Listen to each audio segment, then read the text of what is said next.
Halo Sobat Kicau Mania, ketemu lagi dengan saya Om Adi Botak ya. Selalu di kupas tuntas segala masalah tentang kicau hijau ya. Kali ini saya bersama Mas Dodo ya. Tadi habis gantang bareng ya, lagi konser dia. Aduh ya. Oke, oke. Nah, eh, ini ya, saya akan melanjutkan konten-konten dari set bentuk power ya. Set BP ini kan saya akan lebih dalam lagi ya kan. Khususnya dari pertanyaan orang-orang ini ya yang bertanya tentang set BP itu ya, masih ada istilahnya itu kendala ya kan, kendala apa-apa gitu kan, masih ada kendalanya di mana dan karena apa gitu ya. Nah, sebelumnya ini Mas Dodo ada yang mau ditanyakan sekalian nih di konten nih, apa yang mau ditanyakan? Ini Om, tentang cah hijau di Disan. Iya. Udah di terapi, jemur, non jemur masih didis. Terus ya non colok juga masih didis. Ya gimana biar nggak didisan lagi gitu. Oh ya, apa? Dan nggak goyang kameranya, ininya yang sip. Oke lah, jadi ya ditanyakan itu ya. Jadi saya akan menjawab pertanyaan dari Mas Dodo sebagai perwakilan pertanyaan dari teman-teman yang komen itu ya, yang lagi di komen di Di grup. di grup juga, di ada lah ya, di komen di YouTube ya, itu kan saya akan menjawab juga, terutama di grup-grup itu dan di WA ke saya itu kan banyak juga adalah, walaupun mereka udah sering juara karena kan udah pada punya burung yang lebih dari satu, lebih dari dua ya kan, bahkan banyak. Jadi adalah yang masih ada kendala seperti itu ya gitu ya. Nah di situ saya akan menerangkan dulu tentang kenapa sih gitu kok masih bibis gitu kan, dan kenapa sih kok udah set bentuk power tapi tetap masih ada bibisnya gitu kan. Nah, jadi saya akan menerangkan yang pertama, burung itu non colok tapi masih bibis.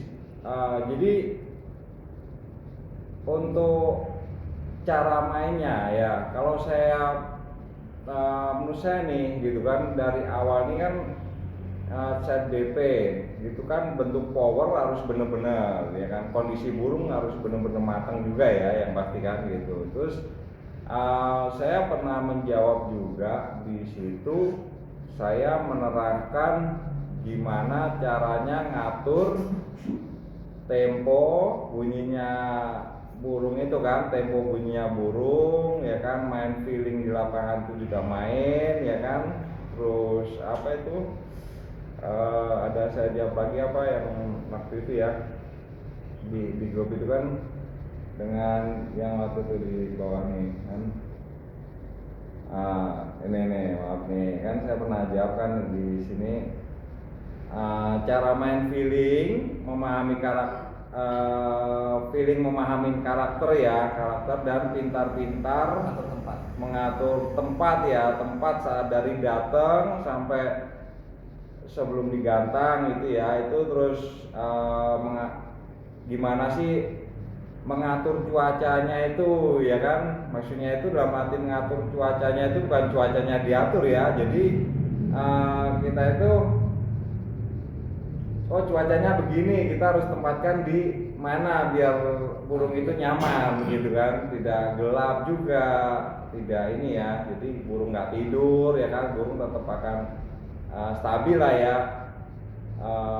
Dan juga tidak panas langsung, nanti burung akan menaikkan panas dia ya, suhu badan dia, sehingga nanti terlalu panas ya kan di situ. Terus mengatur tempo bunyi ngototnya ya, bunyi ngototnya burung ya, itu emang harus paham bener-bener ya tentang karakter cah hijau, itu harus paham. Jadi kita harus paham tuh burung, oh gimana sih supaya nggak terlalu ngototnya itu dia agak diatur ya, karena kalau terlalu ngotot terus full nanti kan suhu badan dia kan panas pasti naik kan, yang seperti saya sampaikan yang konten kemarin, mesin yang udah over panas gitu kan pasti akan mengalami gangguan gitu kan. Ya itu tadi lah, kalau udah over dari panasnya dia akan mendinginkan suhu badan dia dengan cara ngedidis tadi itu kan, mendinginkan.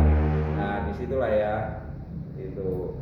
Sama yang kedua itu udah set power tapi masih didis ya. Ya, set power masih didis. Set power masih ngedidis. Jadi sebetulnya itu bukan salah dari set powernya. Kebanyakan itu kalau saya perhatikan dari cara bermainnya nih, gitu kan. Cara bermainnya dari rumah bawa ke luarnya, terus bawa ke gantangannya, naruh tempatnya di mana gitu kan. Terus itu tadi mengatur ngototnya burung gimana di situ kan. Jadi sehingga mengakibatkan masih ada didisnya. Disitulah biasanya di situ. Jadi ya itu jam terbang sih ya gitu, sering main gitu kan. Jadi jam terbangnya itu Betul harus tinggi juga. Ya harus, semakin lama kan Ya, semakin bermain akan semakin tahu ya, dengan ada panduan-panduan dari kita juga ya kan, dari sini kan menambah pengetahuan juga ya kan tentang Cicayo gitu. Nah ada lagi yang ditanyakan itu. Oh iya. Ya udah. Gimana caranya? Oh iya. Jadi itu tadi ya, di situ kan kalau yang nonton tertulis kan tadi karena kondisi ya, gitu, bukan mengatasinya ya. Jadi tergantung orangnya masing-masing nih, emang belum bener kan gitu. Ya, jadi bukannya mengatasinya, set BP mengatasi ya kan, menjemur gitu. Jadi kalau tanya mengatasinya, sebetulnya itu tergantung orangnya, cara bermainnya gimana ya kan. Cara bermainnya benar ya dia akan benar ya kan gitu. Kalau cara mainnya masih belum benar ya kan gitu. Jadi perlu pemahaman di lapangan ini kan, perlu mengatur tempat dia naruh burung, terus lihat cuacanya. Emang harus ini, feelingnya harus kuat juga sih. Iya itulah.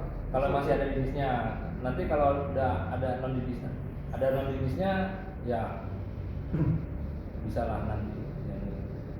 Ya udah. Sementara itu terus saya kan ini ya menjawab juga. Adalah pertanyaan burung gembung, burung gembung jalan dan gembung nggak jalan. Nah itu ya. Jadi kondisinya nih, kondisi seperti apa sih gembung jalan kan, ada ini burung gembung jalan tapi burung gembung nggak jalan gitu kan. Jadi di situ saya akan menerangkan burung gembung yang jalan ya kan seperti apa gitu kan. Jadi burung gembung yang jalan itu burung gembung yang pertama mau makan jangkrik tetap ya kan, tetap mau makan jangkriknya bagus ya kan. Di situ terus burung dikeluarin juga udah nggak gembung lagi ya gitu kan. Terus sampai dibawa ke lapangan juga udah nggak gembung gitu. Nah kalau burung yang gembung nggak jalan dikeluarin dari set BP tetap gembung ya kan, masih gembung di lapangan juga masih gembung. Dan ini ada perbedaan nih, gembung pun di lapangan tapi masih jalan sama gembung yang nggak jalan. Nah gembung yang jalan itu dia gembung tapi gembungnya itu nggak ini ya, nggak kayak kuda laut itu loh, istilahnya itu apa ya, bisa disebut istilahnya iya apa yang bilang garis bulu atau kondisi bulu. Kalau saya lebih menyebutnya kondisi bulu ya.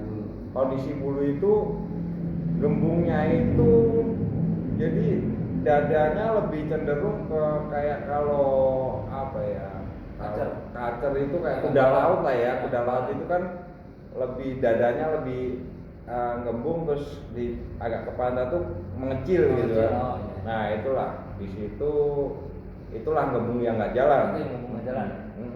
Dan Gembung yang jalan itu? Gembung jalan itu jadi tidak seperti kuda laut ya gembungnya. Seperti apa tuh? Gembungnya kayak apa, gendut aja kayak gitu kan, cuma lebih condong itu nggak kayak kuda laut lah. Oh ya, agak gemuk lah gitu. Iya, kayak gemuk lah gitu, kayak bledek gitu masih mau jalan. Nah di situ itu pun itu contoh ciri-ciri kalau di dalam set DP dan dikeluarin dari set DP pun ciri-ciri bulu gembung itu seperti itu. Udah kelihatan tuh dari Nggak kelihatan sih, kalau kelihatan, kelihatan lah burung nggak jalan sama burung jalan kelihatan.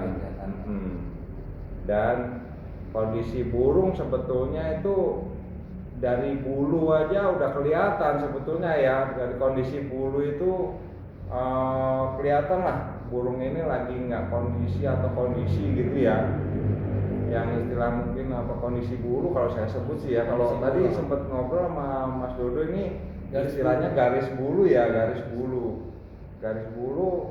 kalau saya itu kalau ada gambar-gambarnya mungkin saya bisa praktekin ya, gambar satu persatu itu kondisi bulu ya kan.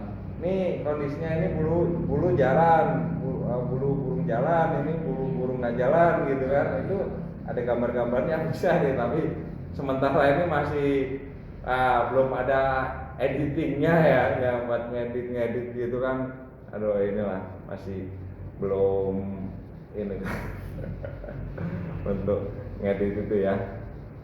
Oh ya, itu burung gembung jalan itu intinya itu ya makannya bagus Om ya. Nah ya, makanya bagus di bawahnya dijelasin kayak tadi, lapangan juga dijelasin kayak tadi. Iya. Oh iya, tadi itu tambahan ya yang burung poin ngedidis ya, poin ngedidis tadi itu ya. Itu poin penting tuh di lapangan itu, jauhin dari burung lain ya kan. Kita harus menjauh dari burung apapun ya. Kita gimana caranya tempatnya yang sepi dan longgar. Ya disitulah kita harus sepi dan longgar. Dan tambahan lagi cara gantangnya nih. Iya, Cara gantangannya itu bagaimana supaya burung nggak gerabakan nih. Ya, awal nih poin juga sih. Poin karena kalau dia kita saat mau kita gantang itu burung sempet kaget atau gelabah ya kan, atau saat kita mau bawa ke gantangan itu dari rumah itu burung gerabak, dia belum sempet ngedidis atau apa ngerapin burung, kadang nggak sempet karena asik bunyi. Sedangkan dia saat gerabak itu dia udah merasa ada risinya sebetulnya, risi, tapi karena dia udah keluar dari set DP, kebacut bunyi terus dia kebacut bunyi. Terus setelah gitu begitu digantang jauh dari orang-orang itu merasa di atas ya kan, di atas gantung itu kan dia merasa lebih nyaman daripada di bawah kan. Saat di bawah dia masih ada nggak nyamannya ada, tapi saat digantang itu merasa nyaman dan benerin bulu saat dia tadi yang gelabak tadi keinget ya kan, itu dia akan benerin nih, disitulah gitu. Pengalaman saya juga gitu sih. Kadang-kadang ya itulah apalagi yang ditanya ini ya banyak sih ya sebetulnya ya, banyak, tapi sementara itu dulu ya. Nanti akan sambung lagi di konten selanjutnya ya gitu. Jadi tetap selalu semangat ya di kupas tuntas segala masalah tentang cicak hijau.